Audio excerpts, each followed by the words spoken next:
Hello everyone, আজকে আমরা share করতে চলেছি আলুর দমের রেসিপি।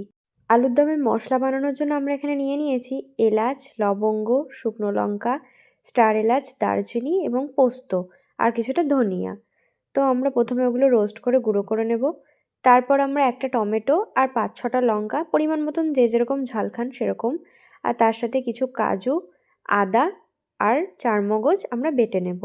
এরপর আমরা আলুগুলো ডুমো ডুমো করে কেটে তার মধ্যে হলুদ মাখিয়ে তেল গরম করে আলুগুলো ভেজে আমরা তুলে রাখব। আলুগুলো ভেজে তুলে রাখা হয়ে গেলে আমরা কড়াইয়ে তেল গরম করে এর মধ্যে আবার একে একে তেজপাতা দিয়ে নাড়াচাড়া করে নেব।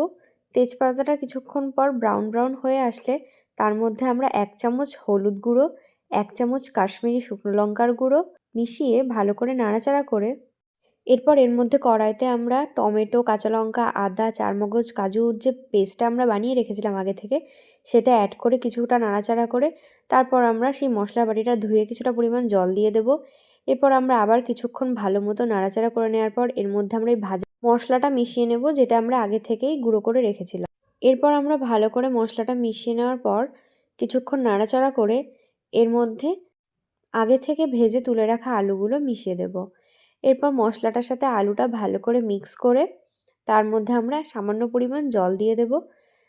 তারপর আমরা কিছুক্ষণের জন্য নাড়াচাড়া করে কিছুক্ষণের জন্য ফ্লেমটা কমিয়ে আমরা ঢেকে রাখবো।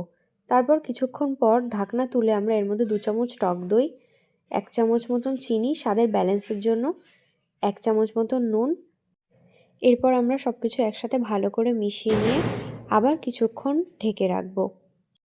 কিছুক্ষণ পর ঢাকনাটা তুলে নেওয়ার পর আমরা এর মধ্যে 1 চামচ মতন ঘি, কিছুটা পরিমাণ ধনেপাতা ভালো করে মিশিয়ে আমরা কিছুক্ষণ নাড়াচাড়া করে আলুর দমটা নামিয়ে নেব। আপনাদের যদি রেসিপিটা ভালো লেগে থাকে তাহলে অবশ্যই লাইক, কমেন্ট, শেয়ার করতে ভুলবেন না।